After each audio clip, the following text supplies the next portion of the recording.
नमस्कार आदरणीय दर्शक, म यहाँहरू सबैको लागि एउटा खुसीको खबर लिएर आएको छु। प्रतिनिधि सभाले नयाँ सभामुख पायो।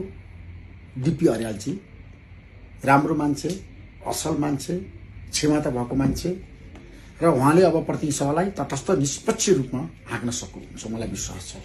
मैले अघि नै बधाई र सफलताको शुभकामना भनिसकेको छु। अब म प्रतिनिधि सभाले महिला एकजना उपसभामुख बनाउनु पर्छ, त्यसको लागि रुबी कुमारी ठाकुर उपयुक्त हुन्छ भन्ने मेरो अनुरोध छ।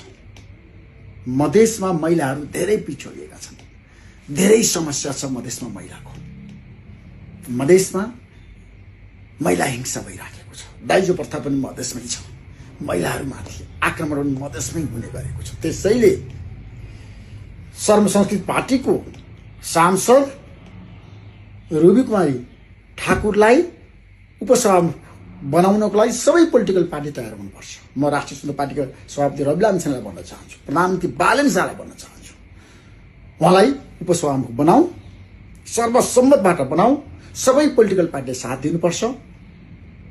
उहाँ सबभन्दा कान्छो सांसद उपसभामुख बन्दाखेरि देशको पनि प्रतिष्ठा बढ्छ, मधेसको पनि प्रतिष्ठा बढ्छ र हाम्रो देशमा पनि यति सानै उमेरमा उपसभामुख बन्न सक्ने व्यक्ति छ भन्ने सन्देश विश्वव्यापी रूपमा जान्छ।